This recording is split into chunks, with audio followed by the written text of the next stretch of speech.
Thiès de moo aaye ren. waaye mooy. waaye nag Thiès nag.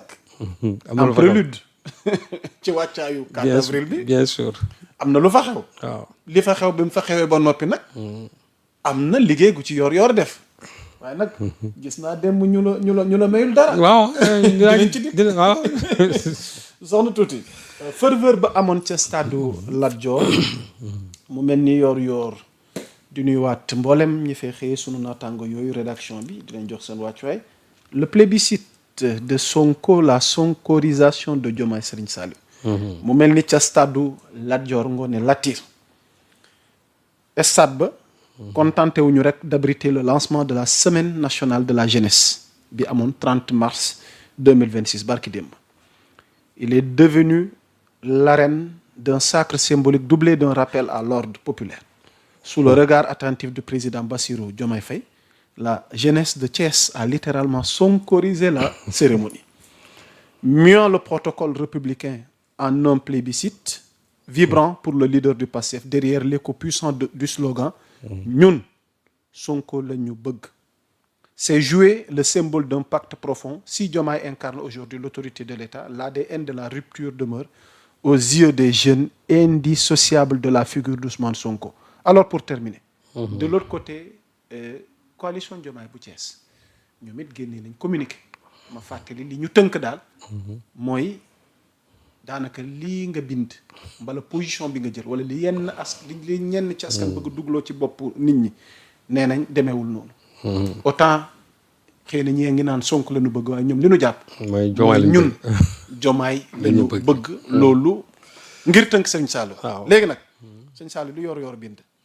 la xew stade ba. waaw buñ ci dikkaatee. la communiqué coalition Diomaye wax.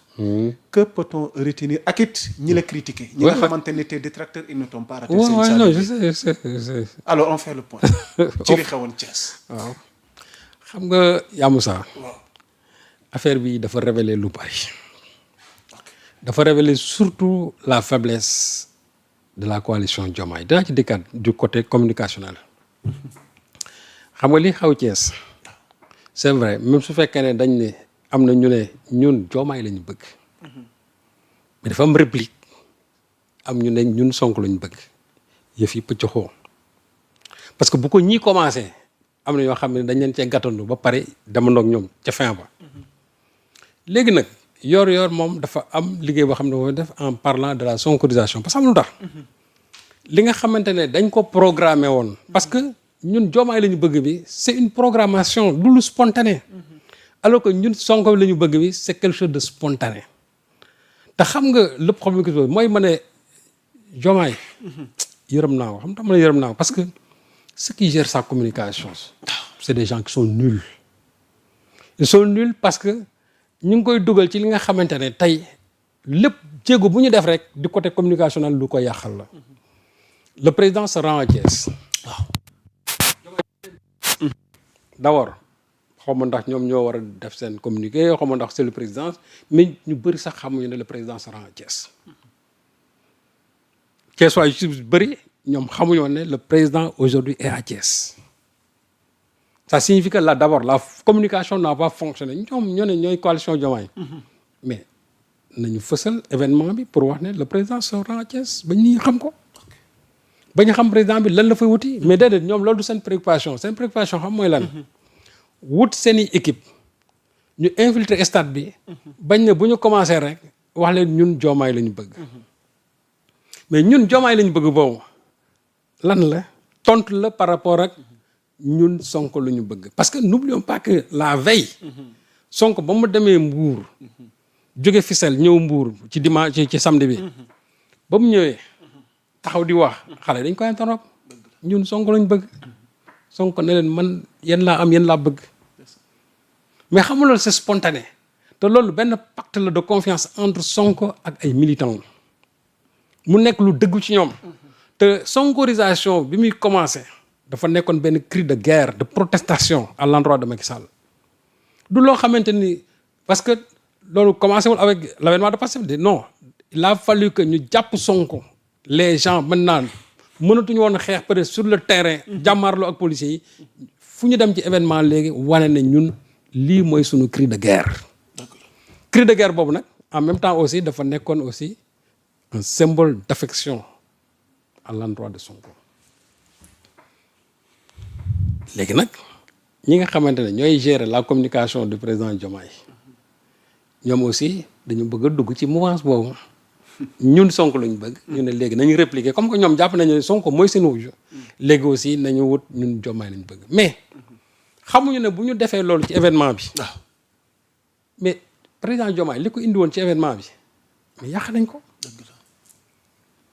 yàq nañ ko et puis le président Diomaye n'était pas venu c'est-à-dire c'est pas le président de la coalition Diomaye hein. C'était le président de la République du Sénégal moom moo demoon foofu donc ñoom amuñu woon fa sax kàddu ba taxaw di fa dugal loolu. léegi nga baal ma ana présidence. voilà le problème. ana BIC. ah mais mu ngi noonu. ana ñi nga xamante ñoo yore kàddu mais institutionnellement parlant. il faut se poser cette question parce que xam nga tey ñoom on a l'impression que dañuy def benn genre braconnage boo xamante ne nii. ils sont en train de submerger même la communication présidentielle.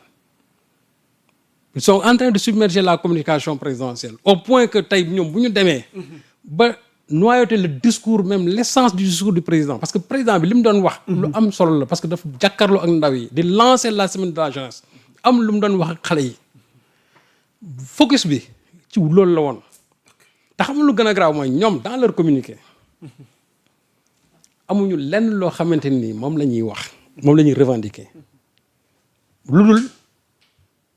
lu dul président Diomaye lañ doon wax ne moom la ñu bëgg donc ñoom lu ñuy xëccoo la diomaïsation ou bien la sonkorisation loolu la ñuy xëccoo et loolu moo waral seen communiqué bii parce que man li ma doon gën a kontaan tey mooy bu ñu paree ñoom de ñu def seen communication en disant que président Diomaye de wax na ak jeunesse bi lii wax na ak jeunesse bi laa et cetera tasaare wax ji nga xam ne moom la fa président wax mu am solo mais déedéet ñoom loolu soxalu leen de dans tout le discours du président lan moo leen soxal ñun Diomaye lañ bëgg. waaw dogguma la sax li ngay wax c'est tellement vrai que je suis ni en face de leur communiqué. comme la loi. ñu ne à l'entame de son discours. oui.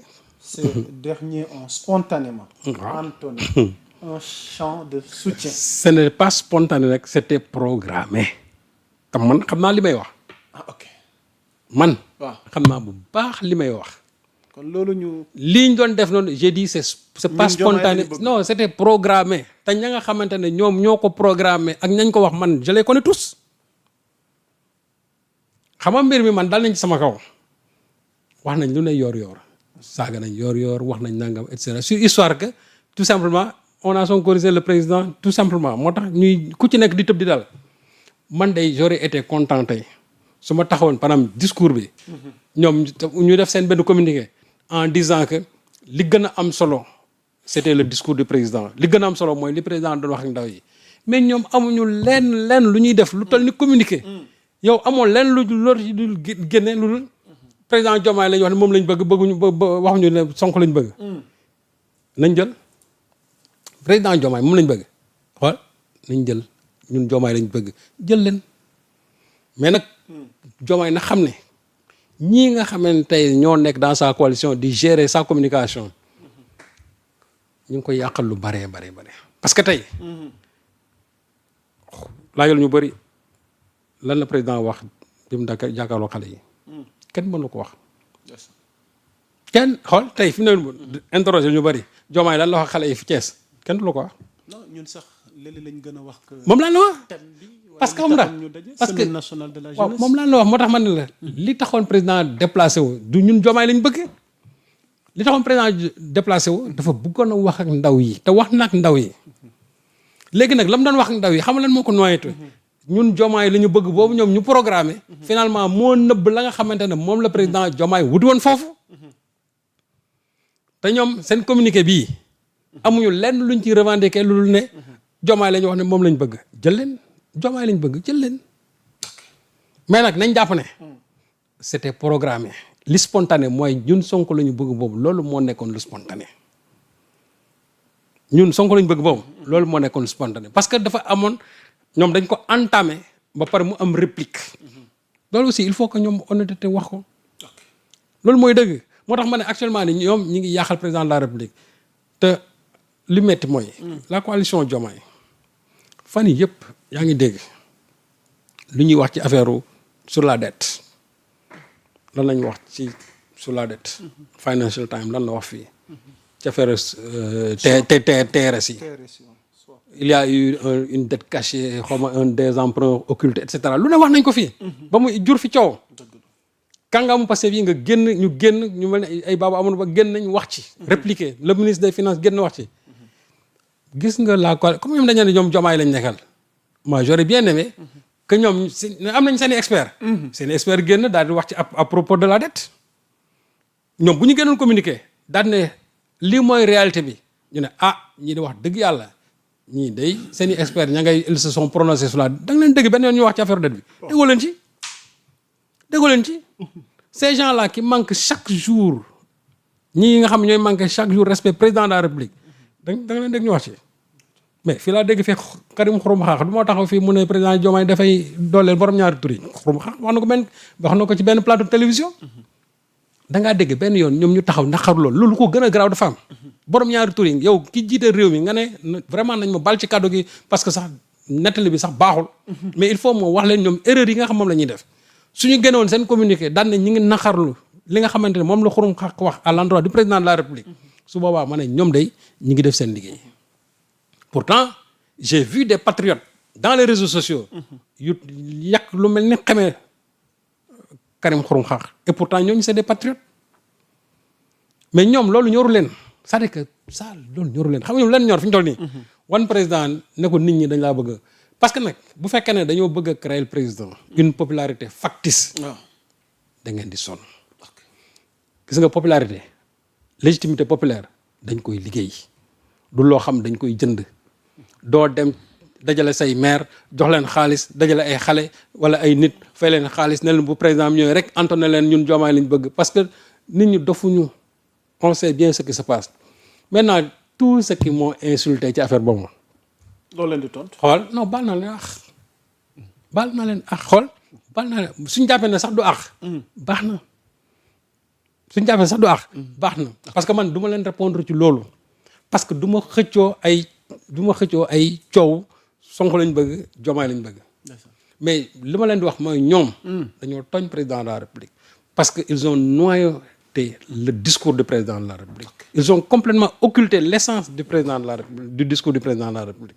président dem ba Thiès wax ju am solo wax ko ci ndaw ñi yéen amu leen lenn lu ngeen di jàpp ci biir wax jooju di so génn communiqué. au lieu ngeen ne président de li mu wax ndaw yi lii faram fàcce ko tasaare ko nit ñi xam ko déedéet yéen na nga xëccoo ay coow ñun Diomaye lañ bëgg loolu ngeen di xëccoo yéen lii mooy seen communication présidentielle moo tax ma ne lii Diomaye su ko xoolee tey il doit se débarrasser de ces gens là. non la parce que sax experts yi wala ñi nga xamante ni ay observateurs lañ ci wàllu communication bi nekk autour du chef de l'État ñu ngi posé wu question ne ñan ñoo nekk ci maanaam ci ronu njiitum réew mi.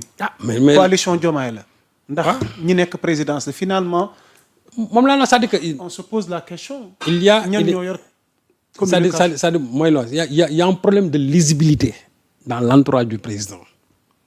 Il y a un problème de lisibilité il y a un problème de visibilité dans l'entourage du président parce que tey xamuñu qui porte la communication du président. man nee naa ne président mu ngi jógee dem Thiès. ñu bëri xamuñu ne président dem na Thiès. waa Thiès yi nga xam moom la fekk woon sax une bonne partie xamuñu ne président mi ngi Thiès. il a fallu que les gens regardent à la télé wala coowul ñun Diomaye lañ bëgg bi nii moo tax sax ñu bëri xam ne Diomaye mi ngi woon Thiès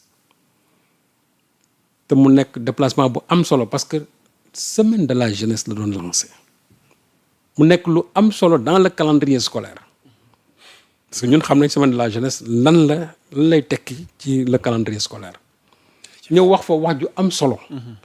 yow wax jooju jëloo nga faram-fàcce ko toj ko daan ne président de lii la wax ji la am Sénégal yëpp xam lu am solo dafa président de déedéet dañ koy bàyyi ne ñeen yeeyaay dañuy tontu yor-yor en disant parce que gis naa communiqué bi amuñu nag fi tudd yor-yor dañ ne rek un journal. bëgguma ci woon wax waaye. mais man dafuma jine jàpp ma non il devait avoir le courage de citer le journal. xam la jarul def ay allusions. ay un journal de la place yooyu non le journal de la place c'est yor-yor nañ ne yor-yor ci boppam li ñu wax du dëgg du yoon ils ont parlé de fausse nouvelle en li mooy fausse nouvelle. kon yéen si vous avez la bonne nouvelle c'est bon yéen yore la bonne nouvelle c'est bon man xëccoowuma ko de c'est-à-dire c'est un fait qui est là qu'on a constaté qui mu jëm yam foofu.